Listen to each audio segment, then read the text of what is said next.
Next பாருங்கள் என்ன கேட்டிருக்கான்னா அட்வென்ச்சர்னு கேட்டிருக்கான். ரைட்டா, அதாவது என்ன கேட்டிருக்கான், அட்வென்ச்சர்னு கேட்டிருக்கான். அட்வென்ச்சர்னது சாகசங்கள்னு அர்த்தம். அதாவது சாகசங்கள்லாம் இப்போ சர்க்கஸில் போகிறீங்க இல்லையா, சர்க்கஸில் எல்லாம் பார்த்தீங்கன்னா சாகசங்கள் செய்வாங்க. அதே மாதிரி அது அட்வென்ச்சர்ன்றது சாகசம். இப்போ கடலில் வந்து பயணம் பண்ணுறது லேசு கிடையாது. கப்பல் இல்லை நீங்கள் பயணம் பண்ணுறது லேசு, அது ஒரு மாலுமி ஓட்டுறாரு. நீங்களாம் தனியாக ஒரு போட்டில் கடலில் பயணம் பண்ணுறது ஒரு சாகசம், அட்வென்ச்சர். அதான் சொல்லுவாங்க. என்ன சொல்கிறாங்கன்னா இது என்ன சொல்கிறாங்க பாருங்கள், வாட் டஸ் அட்வென்ச்சர் மீன் அப்படின்னா. அட்வென்ச்சருக்கு அர்த்தம் என்ன, வாட் டஸ், வாட்னா என்ன, டஸ்னா இருக்கிறது, அட்வென்ச்சர்னா சாகசம்க்கு அர்த்தம், மீன்னா அர்த்தம். அதாவது சாகசம் என்ற பொருளுக்கு அர்த்தம் என்னவாக இருக்கிறது அப்படின்னா அதனால பாருங்கள் என்ன சொல்கிறோம். சாகசம்ன்ற லேஸ்பட்ட விஷயம் இல்லை, யாரும் செய்ய முடியாத ஒன்றை செய்வது. சில நபர்களால் செய்ய முடியும், வேறு யாரும் முடியாது. ரைட்டா, அதான் சாகசம்னு சொல்லுவாங்க. ரைட்டா, அப்போ இதெல்லாம் கேட்பாங்க, இதெல்லாம் பேராகிராஃப் மாதிரி கொடுத்து அதில் கேட்பாங்க. ரைட்டா, தனியாலாம் கேட்க மாட்டாங்க. அப்போ adventure means an exciting and daring experience அப்படின்றான். ஒரு அட்வென்ச்சர் என்பது, சாகசம் என்பது அதோட பொருள் என்னவென்றால், மீன்ஸ் அதோட அர்த்தம் என்னவென்றால் அண்ட் எக்ஸைட்டிங்னா ஒரு பரபரப்பான மற்றும் டேரிங்னு என்ன தெரியுமா, அதாவது ஒரு சேலஞ்ச். இப்போ நம்ம கடலில் போயிட்டுருக்கோம், ஒரு போட்டில் தனியாக போகிறேன்னப்பா, கடலில் புயல் வருது, தனியாக ஒரு போட்டில் போகிறேன், அந்த புயலை இழுத்து நான் போராடி போட்டை நடத்திட்டு போவேன், இல்லைன்னா நான் போட்டை கவிழ்த்தி விட்டுருவேன். அதான் துணிச்சலான ஒரு போராட்டம். டேரிங்னா ஒரு துணிச்சலான ஒரு அனுபவம் என்று சொல்கிறார்கள். ரைட்டா, எக்ஸைட்டிங்னு சொன்னால் அது ஒரு பரபரப்பும் இருக்கும், ஆர்வமும் இருக்கும். ரைட்டா, அதுதான் சொல்ல எக்ஸைட்டிங், அதாவது பரபரப்பான மற்றும் துணிச்சலான அனுபவம் என்று கூறப்படுகிறது. ரைட்டா, அப்போ இதெல்லாம் பேராகிராஃபில் தான் வரும். ரைட்டா, what quality is needed for adventure அப்படின்ட்டான். இந்த மாதிரி அட்வென்ச்சர் செய்வதுக்கு என்னால் முடியுமா, இல்லை ஒன்றால் முடியுமா, சாதாரணமாக முடியாது. கடலில் போய் கப்பலில் ஏறினாலே ஏற மாட்டோம், பயப்படுவோம். ஒரு போட்டை கொடுத்து அந்த அலையில் போகணுன்னு சொன்னால் போகமா முடியாது. அப்போ இதுக்கு என்ன விதமான ஒரு குணநலங்கள் வேணும் அப்படின்னு கேட்குறான். அப்போ தைரியம் வேணும், சாதாரண தைரியம் இல்லை, அசாதாரணமான தைரியம். கரேஜியஸ்னால் மிக மிக துணிச்சலான தைரியம் வேணும். ரைட்டா, சரி, right. Next, what is the message of the poem. இந்த பாடல்களிலிருந்து என்ன உங்களுக்கு விளக்கம் சொல்லப்பட்டிருக்கிறது அப்படின்னு கேட்குறாங்க. ரைட்டா, இந்த பாடல் இந்த அட்வென்ச்சர் இது இந்த பாடல் இருக்கு இல்லையா, இதுக்கு என்ன எதில் முன்னாடி படிச்சுன்னு தெரியல பாருங்கள். அதாவது பி பிரேவ், ரொம்ப தைரியமாக இருக்கணும். அண்டு ஃபேஸ் சேலஞ்சஸ், அதாவது கான்ஃபிடென்ட்லி, மிகவும் தைரியம் தேவைப்படுகிறது. அதேமாரி என்னது, ஃபேஸ் சேலஞ்சஸ்னால் அந்த அப்பப்போ ஃபேஸ்னால் நீ எதிர்கொள்ள வேண்டும். எதை, சேலஞ்சஸ்னால் எதிர்ப்புகளை எதிர்கொள்ள வேண்டும். இப்போ கடலில் நான் போயிட்டுருக்கேன் ஒரு போட்டில், அதில் அந்நேரம் என்னென்ன சூழ்நிலைகள் வருகிறதோ அதான் சேலஞ்சஸ், அதை நான் எதிர்கொண்டு சமாளிக்க வேண்டும். ரைட்டா, அதான் சொல்கிறேன், ஃபேஸ் சேலஞ்சஸ் கான்ஃபிடென்ட்லி மிகவும் புத்திசாலித்தனமாக தைரியமாகன்னு சொல்கிறான். ரைட்டா, அதாவது தைரியமாக இருந்து சவால்களை நம்பிக்கையுடன் எதிர்கொள்ள வேண்டும். ரைட்டா, அப்போது நெக்ஸ்ட் பாருங்கள், 3 கொஸ்டின்ஸ், ஒரு 3 கேள்வி யூனிட் 1 கேட்டிருக்கான். என்ன கேட்டிருக்கான்னா, ஹூ ஆஸ்க்டு 3 கொஸ்டின்ஸ். இந்த 3 கேள்விகள் என்ற ஒரு இதாக டாபிக் இருக்கும் போல இருக்குது, அதை பார்த்துக்கோங்க. 3 கேள்விகள் யாரால் கேட்கப்பட்டதுன்னு கேட்டால் ஒரு அரசனால் கேட்கப்பட்டுள்ளது. ரைட்டா, அப்படிங்கிறான். 3 கேள்விகள்னாலே ஒரு அரசன் ஞாபகம் வச்சுக்கோங்க. அந்த அரசன் வேறு, இந்த அரசன் வேறு. ரைட்டா, இதில் சப்ளிமெண்ட்ரியில் வரும். ரைட்டா, ஏதாவது ஒரு சப்ளிமெண்ட்ரியில் எந்த கிளாஸில் வருதுன்னு தெரியல. அப்போ why did the king ask these questions, ஏன் இந்த 3 கேள்விகளை அரசன் கேட்டான் அப்படின்னு கேட்குறாங்க. ரைட்டா, to become a wise ruler. இந்த ஒரு 3 கேள்விகளை ஒரு அரசன் கேட்டான். First question. ரைட்டா, த 3 கொஸ்டின்ஸ், 3 கேள்விகள் யார் கேட்டது, ஹூ ஆஸ்க்டு 3 கொஸ்டின்ஸ், யார் கேட்டது, த கிங், அரசன் கேட்டான். ஆனால் ஏன் கேட்டான்னு அடுத்த கேள்வி வருது, Y did the king ask the questions. இந்த 3 கேள்விகளை அவன் ஏன் கேட்டான்னு ஒரு கேள்வி வருகிறது. ஏன்னா to become a wise ruler அப்படின்றான். வைஸ் ரூலர்னு சொன்னால், அதாவது வைஸ்னா மிக அருமையான ஒரு ஆட்சியாளர். வைஸ் ரூலர்னு சொன்னது அருமையான ஒரு ஆட்சியாளராக இருக்க வேண்டும் என்பதற்காக வேண்டி அவர் இந்த ஒரு 3 கேள்வியை கேட்டிருக்கிறார். ரைட்டா? Next, whom did the king என்ன சொல்கிறான், மீட் த ஃபாரஸ்ட் அப்படின்றான். அந்த அரசன் இந்த 3 கேள்விகளுக்கு ஏற்பதற்காக வேண்டி அந்த காடு இருக்கு இல்லையா, அந்த காற்றுக்குள் யாரை அவன் சந்திக்க சென்றான். அரசன் ஒரு 3 கேள்வி கேட்க விரும்பினான். சரியா? 3 கேள்விகளை ஒரு அரசன் கேட்குறான் அப்படின்னா ஒரு அரசன் அர்த்தம். அந்த கேள்விகளை அவன் கேட்க விரும்பியிருக்கிறான். எதற்காக வேண்டி to become a wise ruler. நல்ல ஆட்சியாளராக இருக்க வேண்டி அவன் கேட்க விரும்புகிறான். அப்போ இந்த கேள்விகளை யார்கிட்ட கேட்கணும்னு நினச்சிட்டு அவன் காட்டுக்கு போகிறான். எங்கே போகிறான்? ஹூம் டிட் த கிங். ஹூம்னா யாரை, டிட்னா மீட் பண்ணார், த கிங் அரசர், மீட்னா சந்தித்தார், இந்த ஃபாரஸ்ட். அந்த கேள்விகளுக்கு பதில் தேவைன்றதுனால அவர் காட்டில் போய் யாரை சந்தித்தார் அப்படின்றான். ஹூம் did the king meet in the forest அப்படின்றான். அப்படின்னா ஹெர்மிட்னு சொன்னால் ஒரு துறவி. ஹெர்மிட்டு துறவின்னு என்னது, முற்றிலும் துறந்த ஒரு துறவி.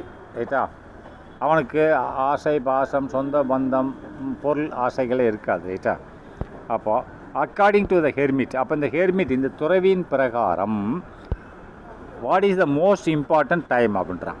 அப்போ இந்த துறவி என்ன சொன்னார்னா முக்கியமான நேரம் என்ன என்ற, அதாவது துறவியின் பிரகாரம். அப்போ துறவி சொன்னதன் பிரகாரம் என்னது, what is the most important அப்படின்னா என்ன முக்கியமான மிக மிக முக்கியமான ஒரு நேரம் என்னன்னு சொல்லி அந்த துறவி என்ன சொன்னார்.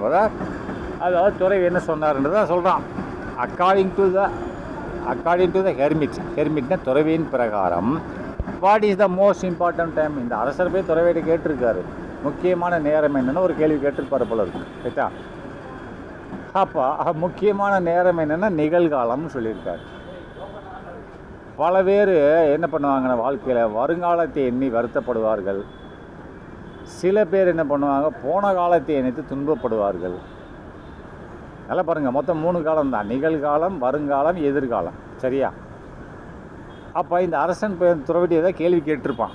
அதுக்கு அவர் என்ன சொன்னார்னா அக்கார்டிங் டு ஹெர்மிட்னா அந்த துறவியின் பிரகாரம் what is the most important time, என்ன முக்கியமான நேரம் அப்படின்னா ப்ரெசன்ட் டைம் தான். இது எந்த துறையும் அதான் சொல்லுவாங்க. ஏன்னா மொத்தம் 3 காலங்கள் தான் இருக்குது. இப்போ வருங்காலத்தில் நடந்தது நினச்சி வேதனைப்படுவது அது பிரயோஜனம் இல்லை. வருங்காலம்னா நடந்த காலம், இறந்த காலத்தில் என்ன நடந்ததோ துன்பங்கள் நடந்திருக்கும் அதை நினைத்து வேதனைப்படுவது யூஸ்லெஸ், பிரயோஜனப்படாது. இன்னொன்று, வருங்காலத்தில் என்ன நடக்குமோ என்று வேதனைப்படுவது யூஸ்லெஸ். அப்போ எது யூஸ்ஃபுல்? இப்போ நம்ம என்ன பண்ணிக்கிட்டு இருக்கோம், இப்போ இந்நேரத்தில் நம்ம என்ன பண்ணிகிட்டு இருக்கோம் அதை மட்டும்தான் கவனியன்பார் துறவிகள்லாம். அதாவது what is the most important டைம்னா த ப்ரெசன்ட் மொமெண்ட், இந்த நேரங்கள். ரைட்டா? சரி, right, okay. Who is the most important person, அப்போ முக்கியமான மனுஷன் யார் அப்படின்னு கேள்வி கேட்டிருக்கான். ரைட்டா? Who is the most important அந்த அரசன் கேட்டிருக்கான். The person with whom we are at the moment அப்படின்றான். அப்போ the person with whom we are at the moment அப்போ நாம், அதாவது இந்த நேரத்தில் நாம் யார் கூட இருக்கிறோமோ அவன்தான் முக்கியமான நபர். 2வது கேள்வி கேட்டிருக்கான். முதல் கேள்வி அது எந்த காலம் முக்கியமான காலம், ப்ரெசன்ட். 2வது கேள்வி யார் முக்கியமான நபர் அப்படின்னு கேட்குறான். இப்போ நீ யார் கூட இருக்கியோ அவன் தான் முக்கியமான நபர் அப்படிங்கிறார். த பர்சன் வித் ஹூம், ஒரு நபர் யார் கூட, வித் ஹூம் அவங்க கூட நீ இருக்கியோ, we are at the moment, we are நாம் யார் கூட இந்த நேரத்தில் இருக்கிறோமோ அவன்தான் முக்கியமான நபர் என்று சொல்கிறார். ரைட்டா? What is the most important thing to do அப்படின்றான். அப்போ 3வது கேள்வி முக்கியமான வேலை என்ன நான் செய்யணும். What is the most important, என்ன ஒரு முக்கியமானது. டுடுன்னா நான் thing, what is the most important thing, என்ன முக்கியமான வேலை. திங்னா வேலை இந்த இடத்துல. ரைட்டா? டுடுன்னு செய்யணும் அப்படிங்கிறான். அப்போ என்னது செய்யணும்? டுடு குட் டு அதர்ஸ், டுடுன்னு செய்யணும். குட் நல்லது, யாருக்கு? டு அதர்ஸ், மற்றவர்களுக்கு நல்லது செய்யணும். இப்போ 3 கேள்வி தான் கேட்டிருக்கேன், 3க்கும் பதில் வந்துடுச்சு. ரைட்டா? அப்போ what is the moral of the lesson, இந்த பாடத்திலிருந்து நீ உங்களுக்கு என்ன நீதி கிடைத்திருக்கிறது என்று கேட்கிறார்கள். ரைட்டா? Live in the present. என்ன கிடச்சிருக்க? இப்போ இருக்கிற நிலைமையில் நீ வாழு. கடந்த காலத்து எண்ணியோ வருங்காலத்து எண்ணியோ பயப்படாத. ரைட்டா? இது கிடச்சிருக்கு. அண்டு ரெண்டாவது என்ன கிடச்சிருக்கு? Help others. பிறத்தியாருக்கு உதவி பண்ணுன்றது கிடச்சிருக்கா? சரி, அப்போ நெக்ஸ்ட் இவ்வளோ தான். ரைட்டா?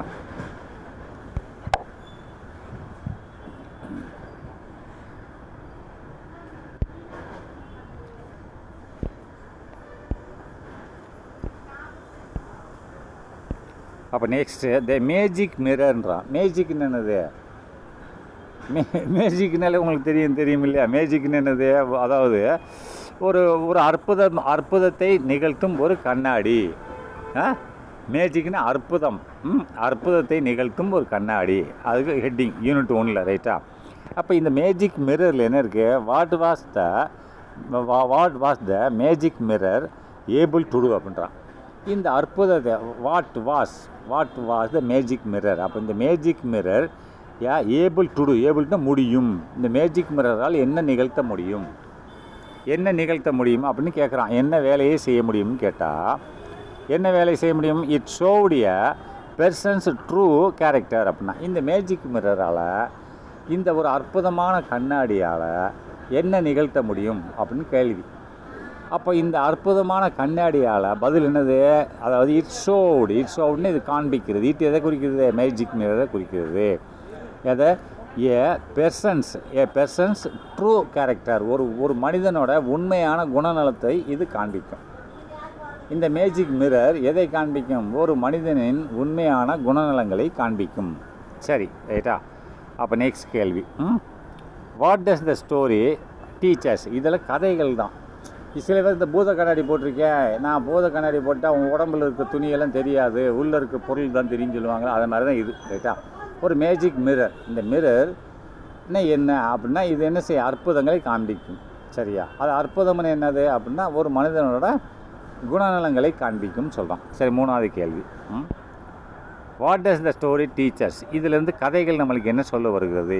இந்த மேஜிக் மிரர் மூலமாக நம்மளுக்கு என்ன சொல்ல வருகிறதுன்னா, good character is more important than appearance அப்படின்றான். குட் கேரக்டர், நல்ல குணநலங்கள் மிகவும் முக்கியத்துவம் வாய்ந்ததாக இருக்கிறது. எதை விட அப்படின்னா தென் அப்பியரன்ஸ் தோற்றத்தை விட அவனோட குணநலங்கள் மிகவும் முக்கியத்துவம் வாய்ந்ததாக இருக்கிறதுன்னு சொல்கிறான். இதுலேருந்து என்ன பொருள்படுகிறது? மோரல் என்ன சொல்ல வருகிறது? ஒருத்தர் மிக அழகாக இருந்தால் நம்பாத. ஒருத்தர் பார்க்குறதுக்கு அசிங்கமாக இருந்தால் கூட குணநலங்கள் நல்லா இருக்கான்னு பாருன்னு சொல்லாமல் சொல்கிறான். More importance for character not appearance. அதாவது தோற்றத்துக்கு இம்பார்ட்டன்ஸ் கொடுக்காதீங்க.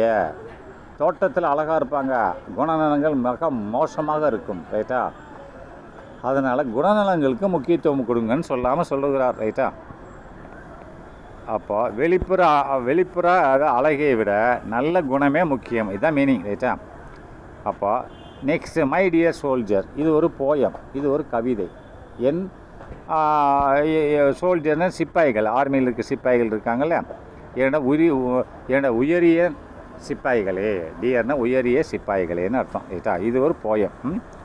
அப்போ இதில் என்ன சொல்கிறான்? To whom is the poem dedicated அப்படின்றான்.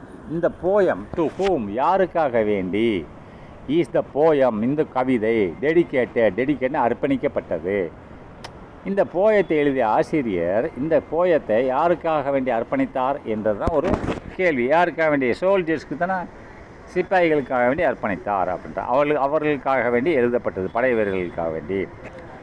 அப்போ வாட் ஆர் சோல்ஜர்ஸ் ரெஸ்பெக்டட் அப்படின்றான். Why are soldiers respected? ஏன் சிப்பாய்கள் மதிக்கப்படுகிறார்கள் அப்படின்னு கேள்வி கேட்குறான். ஏன் மதிக்கப்படுகிறார்கள்? நாட்டை பாதுகாக்கிறாங்க. ப்ரொடெக்ட்னா அவங்க பாதுகாக்கிறாங்க. எதை? நாட்டை அவர்கள் பாதுகாக்கிறார்கள். அதற்காக வேண்டி அவர்கள் போற்றப்படுகிறார்கள். ப்ரொடெக்ட்னா பாதுகாக்கிறார்கள். நேஷன் தேசத்தை பாதுகாக்கிறார்கள் அப்படின்ட்டான். What quality of soldiers is highlighted இந்த போயம் அப்படின்னா இந்த கவிதையில் என்ன விதமான குவாலிட்டின்னு தன்மைகள், வாட் குவாலிட்டின்னு என்ன தன்மைகள் ஆஃப் சோல்ஜர்ஸ் சிப்பாய்களின் என்ன குணநலங்கள், குணநலங்கள் இஸ் ஹைலைட்டட்னு வெளிப்படுத்தப்படுகிறது. எங்கே? இந்த போயம், இந்த கவிதையில் சிப்பாய்களின் எந்த குணநலங்கள் வெளிப்படுத்தப்படுகிறது அப்படின்னு கேட்குறாங்க. என்ன அவர்களுக்கு பேட்ரியாட்டிசம், தேசப்பற்று, ரைட்டா. சேக்ரிஃபைஸ்னால் உயிர் தியாகம் செய்வது, ரைட்டா. இந்த ரெண்டு தான் இருக்கும். சோல்ஜர்னு சொன்னால் தேசப்பற்று இருக்கும், ரெண்டாவது உயிரை விடணும், சண்டையில் போய் உயிரை விடணும், அதை சேக்ரிஃபைஸ்னால் தியாகம். அப்போ த லாஸ்ட் ஸ்டோன் கேர்வர், அப்போ த லாஸ்ட் ஸ்டோன் கேர்வர்னு ஒரு யூனிட் இருக்குது. இந்த யூனிட்டில் சப்ளிமெண்ட்ரியாக இருக்கும். அதாவது கல் செதுக்கும் கலைஞர். இப்போ ஒரு கல் இருக்குது, இப்போ சாமி சிலையை பார்க்குறீங்க, அது முதல்ல சாமியாக இருந்த சிலையாக இருந்தது, ஒரு கல்லாக தான் இருந்தது, ரைட்டா. என்னவாக இருந்தது? அது ஒரு கல்லாக தான் இருந்தது. அதை செதுக்கிற நபருக்கு பேர் என்னது? கேர்வர், ரைட்டா. அந்த கல்லை சிறிது சிறிதாக வெட்டி எடுக்கும் நபருக்கு பேர் என்னது? கேர்வர். அப்போ த லாஸ்ட் ஸ்டோன் கேர்வர்ன்ற ஒரு சப்ளிமெண்ட்ரி இருக்கிறது. அதில் கடைசி கல் கேர்வர் அப்படின்றான். இது என்னன்னு பார்ப்போம். அப்போ இதில் என்ன போட்டிருக்கான் பாருங்கள், ஹூ வாஸ் த ஸ்டோன் கேர்வர் அப்படின்றான். யார் இந்த ஸ்டோன் கேர்வர்? ஸ்டோன்னா கல் செதுக்கும் நபர் அப்படின்றான். அண்ட் எக்ஸ்பர்ட் ஸ்கல்ப்சர்னா சிற்பியை உண்டாக்கவும் தான் சிற்பி, ரைட்டா. சிற்பி எப்படி இருந்து கிடைக்குங்க? சிற்பி. அப்போ சிற்பின்னு என்னது? ஸ்கல்ப்சர். அப்போ கேர்வர்னு என்னது? அந்த கல்லை உடச்சி சிற்பியாக உண்டாக்குறவன், ரைட்டா. ரெண்டு ஒன்று தான். வெறுமனே கல்லை உடைக்கிறவனே இருக்கிறான், ரைட்டா. அது கேர்வர்னு சொல்லலாம். அதாவது இந்த கல்லுகளை சிறிதாக உடைத்து அதை ஒரு சிற்பமாக உண்டாக்குவரன் தான், அதாவது ஸ்கல்ப்சர்ஸ், ரைட்டா. அப்போது எக்ஸ்பர்ட்னா மிக சிறந்த, ஒரு சிறந்த ஸ்கல்ப்சர்னா சிற்பி, ரைட்டா. அப்போது what was he famous for? அவன் எதற்காக வேண்டி நல்ல ஃபேமஸ்னு என்ன? புகழ் பெற்றான், ரைட்டா.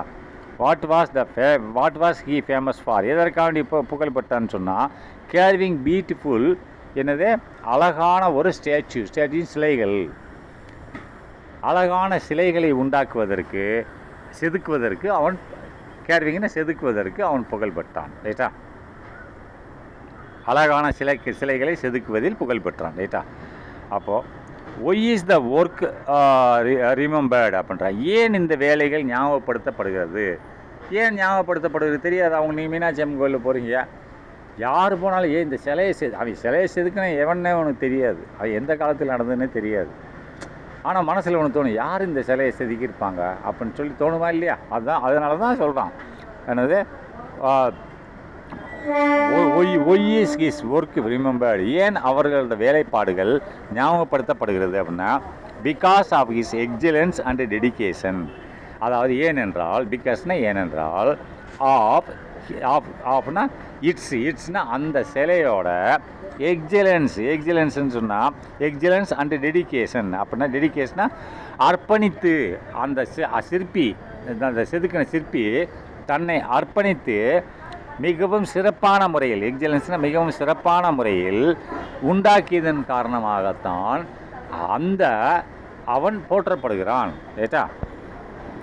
அப்போ what value does the lessons teach அப்படின்ட்டான். அப்போ இந்த பாடத்திலிருந்து என்ன நம்மளுக்கு கற்பிக்கப்படுகிறது அப்படின்னு சொல்லி கேட்குறான். அப்போ ஹார்ட் ஒர்க் அண்டு பெர்ஃபெக்ஷன் அப்படின்றான். இது கடினமான வேலைப்பாடு மற்றும் பெர்ஃபெக்ஷன்னா அது சிறந்த முறையில் இருக்க வேண்டும், ரைட்டா. பெர்ஃபெக்ஷன் சிறப்பாக இருக்க வேண்டும், இருந்தால்தான் நாம் செய்யும் வேலை கவனமாக இருக்கும் என்று சொல்கிறார்கள், ரைட்டா. அப்போது what was the main theme of the lesson? இந்த லெசன்லேருந்து நீங்கள் கற்றுக்கொண்டது என்னதுன்னு கேட்குறான். அப்போ என்னது?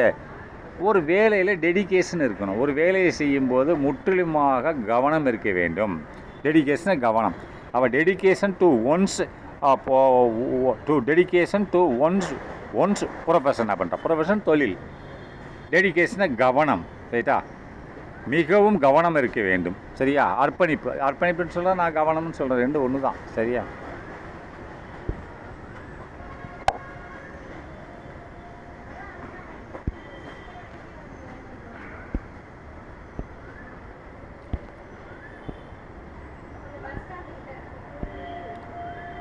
இப்போ நெக்ஸ்ட் என்ன சொல்லியிருக்கான் பாருங்கள், இது ஏதோ ஒரு புதுசாக ஒன்று இருக்குது ரைட்டா. எப்படின்னா, அதாவது what is self sacrifice. What is self சாக்ரிஃபைஸ்னால் சுயமாகவே தன்னை அர்ப்பணித்துக் கொள்ளுதல். செல்ஃப்னா சுய அர்ப்பணிப்பு. சரியா? சுய அர்ப்பணிப்புன்னு என்னன்னு கேட்குறான். அப்போ சுய அர்ப்பணிப்புன்னு என்ன, giving up one's own comfort to others அப்படின்ட்டான். அப்படின்னா கிவிங் அப்னா கொடுக்க வேண்டும். எதை கொடுக்கணும்? Once own comfort. கம்போர்ட்னது தன்னோட சொந்த நலனை இன்னொருத்தர் கொடுக்கணும். தன் நலனை எடுத்து இன்னொருத்தரும் கொடுக்கணும். அப்படின்னா தன்னோட பொருளை கொடுக்கணும். அதான் மீனிங். அவன் தான் செல்ஃப் சாக்ரிஃபைஸ்ன்னு சொல்கிறான். வாட் இஸ் செல்ஃப் சாக்ரிஃபைஸ் அப்படி செல்ஃப் சாக்ரிஃபைஸ் சுய தியாகம் என்றால் என்ன அப்படின்றான். கிவிங் அப்னு கொடுக்க வேண்டும். ஒன்ஸ்னால் ஒருத்தனோட சொந்த ஓன் கம்போர்ட்னு வசதியை ரைட்டா டு அதர்ஸ் மற்றவர்களுக்கு தன்னோட வசதியை கொடுக்கணும்னா தன்னோட பொருளை கொடுக்க வேண்டும். அவன்தான் எனது சுய தியாகி என்று பொருள் ரைட்டா. அப்போ what quality is highlighted in the lesson. என்ன மாதிரி குவாலிட்டி, அதாவது இது என்னது ஸ்டோரி ஆஃப் செல்ஃப் சாக்ரிஃபைஸ். இந்த கதை பேர் என்னது? ஸ்டோரி, ஒரு கதை ஆஃப் செல்ஃப் சாக்ரிஃபைஸ். சுய சாக்ரிஃபைஸ், தியாகம். ஏன் இதில் என்ன தெரிய வருகிறது? த குவாலிட்டி, என்ன குணங்கள் இஸ் ஹைலைட்டட்னு வெளிப்படுத்தப்படுகிறது இந்த லெசன். இந்த பாடத்திலிருந்து என்ன குணநலங்கள் வெளிப்படுத்தப்படுகிறது அப்படின்னா செல்ஃபிஷ்னஸ் அப்படின்றான். அதாவது செல்ஃபிஷ்னு என்னது? சுயநலம். அப்போ செல்ஃபிஷ்னஸ் அப்படின்றான். சுயநலம் இல்லாமை. நல்லா பாருங்கள், செல்ஃபிஷ் SELFIS அப்படின்னா பிஎஸ்னா செல்ஃபிஷ்னா சுயநலம். அப்போ செல்ஃபிஷ்னஸ் அப்படின்னா அது இல்லாமை. தன்னோட பொருளை இன்னொருத்தனுக்கு கொடுக்குறவன் என்னது? செல்ஃபிஷ்னஸ். அப்போ தன்னோட பொருளை பிரத்தியார் கொடுக்காதவன் என்னது? செல்ஃபிஷ், சுயநலவாதி ரைட்டா. அப்போ அதாவது தன்னலம் இல்லாமன்றான். நான் சுயநலவாதி இல்லைன்னு சொல்கிறேன் ரைட்டா. Who are self sacrificing people respected அப்படின்றான். அதாவது ஒய், ஏன் செல்ஃப் சாக்ரிஃபைஸ்டு பீப்புள்ஸ் ரெஸ்பெக்டட்னா சுயமாக உதவி செய்யும் நபர்களை மக்கள் ஏன் மதிக்கிறார்கள்? செல்ஃப் சாக்ரிஃபைஸ்னால் சுயமாக சாக்ரிஃபைஸ் செய்வது. சரிதா? அப்போ அந்த மாதிரி நபர்களை எதற்கு மக்கள் மதிக்கிறார்கள் என்றால் தே ஹெல்ப் அதர்ஸ். அவர் எல்லாத்துக்கும் உதவி பண்ணுறாங்க. சொந்த ரூபாயை கொடுத்து உதவி பண்ணுறாங்க. யாராவது கஷ்டம்னு வந்தால் ஓசியாக கொடுப்பாங்க. They help others without expecting rewards. அதாவது அவங்க உதவி பண்ணுவாங்க, எல்லாத்துக்கும் வர்றவங்களுக்கெல்லாம் உதவி பண்ணுவாங்க. எதை? பலனை எதிர்பார்க்காமல். வித்தவுட்னா எதிர்பார்க்காமல். எதை? எக்ஸ்பெக்ட்னா எதிர்பார்க்காமல். வித்தவுட்னா இல்லாமல். எக்ஸ்பெக்ட்னா எதிர்பார்க்காமல். எக்ஸ்பெக்ட்னா எதிர்பார்க்கிறது. வித்தவுட்னா அது எதிர்பார்ப்பு இல்லாமல். என்ன பலன்கள்? நம்ம உதவி பண்ணுறதுனால அவங்களுக்கு ஏதாவது நம்மளுக்கு பலன் கிடைக்குமான்னா எதிர்பார்க்காமல் உதவி செய்வாங்க. சில பேர் கல்யாணத்துக்கு மொய் எழுதுவாங்க. அது எதிர்பார்த்து தான் மொய் எழுதுவாங்க. ஏன்னா நம்ம பொண்ணு கல்யாணத்துக்கு திரும்பி கிடைக்கும் அப்படின்ட்டு. அப்படி நினைக்கக்கூடாது. அதுதான் சொல்ல வர்றாங்க ரைட்டா. சரி, right. Next the poem the secret of the trees. அதாவது மரங்களின் ரகசியம் என்ற ஒரு கவிதை. இதிலிருந்து என்ன இது ஒரு போயம். இதிலிருந்து என்னென்னு பார்ப்போமே. What do the trees provide to humans அப்படின்ட்டா. வாட் டு த ட்ரீஸ், என்ன மரங்கள் அதாவது ப்ரொவைட் வழங்குகிறது யாருக்கு? டு ஹியூமன்ஸ்னு மனிதர்களுக்கு. மரங்கள் மனிதர்களுக்கு என்ன வழங்குகிறது என்று ஒரு கேள்வி கேட்குறான். என்ன வழங்குகிறது? அதாவது நல்லா பாருங்கள், லவ் அண்டு ப்ரொடெக்ட் நேஷன் அப்படின்றான். இதுதானே வழங்குறது. அதாவது இல்லை அதாவது என்ன வழங்குகிறது? ஷேடோன்னா நிழலை வழங்குகிறது. ஃப்ரூட்ஸ், பழங்களை வழங்குகிறது. அண்டு ஃப்ரெஷ் ஏர், சுத்தமான காற்றை வழங்குகிறது. அதானே பழம் மரத்துலேருந்து கிடைக்குது, நிழல் மரத்துலேருந்து கிடைக்குது. சுத்தமான காற்று, ஏன்னா சுத்தமான காற்று பகல் நேரத்தில் அது கார்பன் டை ஆக்சைடை இழுத்து கொள்கிறது, ஆக்சிஜனை வெளியேற்றுகிறது. அப்போ நம்மளுக்கு மரத்துக்கு கீழே பகலில் படுத்தோம்னா நல்ல ஆக்சிஜன் கிடைக்கும் ரைட்டா, ஃப்ரெஷ் ஏர் ரைட்டா. அப்போ நெக்ஸ்ட்டு என்ன கேள்வி கேட்குறான் அப்படின்னா, what is the message of the poem. அப்போ இந்த கவிதையிலேருந்து என்ன செய்தி நம்மளுக்கு கிடைக்கிறது? வாட் இஸ் த மெசேஜ், என்ன செய்தி ஆஃப் திஸ் போயம், இந்த கவிதையிலேருந்துன்னு கேட்குறான். என்ன கிடைக்கிற, லவ் அண்டு ப்ரொடெக்ட் நேச்சர் அப்படின்னு. லவ்னா இதிலேருந்து இந்த நம்மளுக்கு இந்த 3 தான் முக்கியமானது. என்ன 3? உணவு, அதை ஃப்ரூட், சுத்தமான காற்று, ரைட்டா, அது நம்மளுக்கு கிடைக்கிறது. அது சுத்தமான நிழல், வெயிலேருந்து காப்பாற்றுறது, இது கிடைக்கிறதா? அப்போது இதுக்கு அதுக்கு வழங்குறதுனால நாம் அந்த மரங்கள் மேலே அன்பு செலுத்த வேண்டும், அதை இயற்கையை பாதுகாக்க வேண்டும், ரைட்டா. லவ்னு அன்பு செலுத்த வேண்டும் மற்றும் ப்ரொடெக்ட் நேச்சர். இதிலிருந்து நம்மளுக்கு நினைக்கிறது, நேச்சர்னால் என்னது, மரங்களை வெட்டாதேன்னு அர்த்தம். ப்ரொடெக்ட் நேச்சர்னால் மரங்களை வெட்டாத, இயற்கையை பாதுகாத்து கொள்ளுன்ற அர்த்தம். Why are these importance. அப்போ இந்த ட்ரீஸ் இம்பார்ட்டன்ஸ், ஒய், ஏன் இந்த மரங்கள் முக்கியத்துவம் வாய்ந்தவையாக இருக்கின்றன அப்படின்னா, தே ஹெல்ப், அவைகள் உதவி செய்கிறது, மெயின்டைன் எக்கோலஜிக்கல் பேலன்ஸ். எக்காலஜினா சுற்றுப்புற சமநிலைப்பாடுக்கு. சுற்றுப்புற சமநிலைப்பாடு வேணும் இல்லையா? கார்பன் டை ஆக்சைடு ஃபேக்ட்ரிக்காரை வந்து வெளியேற்றிட்டே இருப்பேன், அது அங்கேயே இருந்தால் யார் பண்ணுறது? அந்த கார்பன் டை ஆக்சைடெல்லாம் இது வாங்கிக்கிட்டு ஆக்சிஜனை கொடுக்குது. இப்போ மனுஷங்க ஆக்சிஜனை வாங்கிட்டு கார்பன் டை ஆக்சைடை கொடுக்குறான். அந்த கார்பன் டை ஆக்சைடுக்கு பதில் ஆக்சிஜன் யார் கொடுக்குறா? மரங்கள் தான் கொடுக்குறது. அப்போ சுற்றுப்புற சமநிலைப்பாடுகள் ஏற்படுத்துகிறது இல்லையா? அதனால தான் சொல்கிறான், என்ன சொல்கிறான், what is the message of this poem அப்படின்னா லவ் முடிஞ்சுதான். அப்போ ஒய் ஆர் திஸ் டேஸ் இம்பார்ட்டன்னா, தே ஹெல்ப், உதவி செய்கிறது, மெயின்டைன்னா நிர்வாகம் செய்ய, எதை, எக்கோலஜிக்கல் பேலன்ஸ். எக்காலஜிக்கல் சுற்றுப்புற சமநிலைப்பாட்டுக்கு ஆனது சமநிலையை உண்டாக்குவதற்கு இவைகள் உதவி செய்கிறது அப்படின்ட்டான். ஹூ வாஸ் த மிஸ்ஸர்னா கஞ்சன், நம்ம காந்திராஜ் சார் மாதிரி கஞ்சன், ரைட்டா. ஹூ வாஸ் த மிஸ்ஸர்னா கஞ்சன். அப்போ கஞ்சன் எப்படி இருப்பான்? A man who involved money excessively அப்படின்ட்டான். He loved money excessively.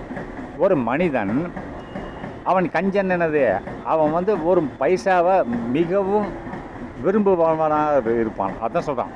ஒரு கஞ்சன் எவ்வாறாக இருப்பான்? மிஸ்ஸர்னா கஞ்சன்.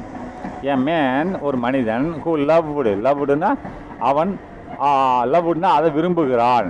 எதை? மணி, பைசாவை விரும்புகிறான். எப்படி? எக்ஸசிவ்னா அதிகமாக விரும்புகிறான். அது யாருக்குமே கொடுக்க மாட்டான். அதுதான் சொல்கிறான். அவன் தான் மிஸ்ஸர், ரைட்டா. அப்போ கூடு, அதாவது where did the miser hide the gold. இந்த சாப்டரில் ஒரு கஞ்சன் ஒருத்தர் இருப்பான். அவன் எவனுக்குமே எதுவும் கொடுக்க மாட்டான்.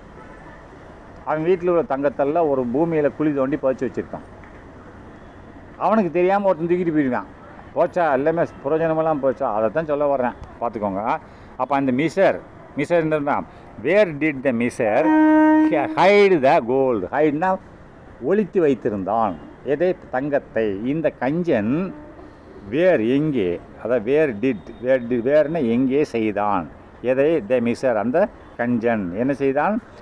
ஹைடுன்னு ஒளித்து வைத்திருந்தான் அந்த தங்கத்தை, த கோல்டு அப்படின்னா. இன் ஏ ஹோல் இன் த கிரவுண்ட்.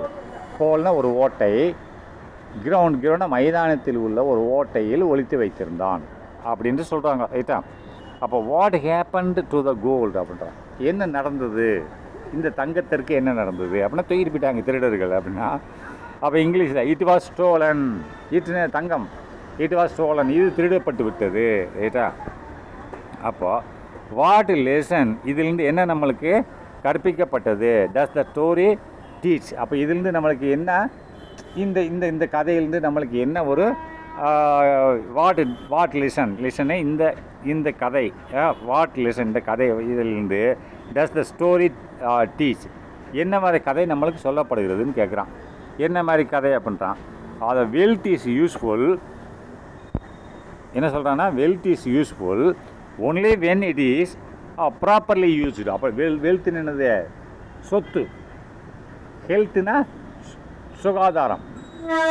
வெல்த்துனா சொத்து, ஹெல்த்துனா சுகாதாரம்.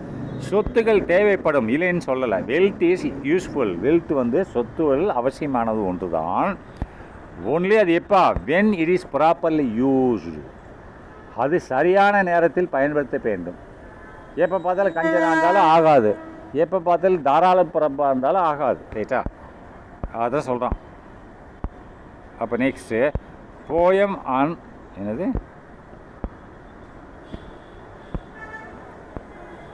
இன்னொன்று கடைசியில் என்னது poem on courage and character. இது அடுத்ததில் பார்ப்போம். போயம்னா கவிதை, கரேஜ் தைரியம் மற்றும் குணம், இதை அடுத்ததில் பார்க்கலாம். சரியா?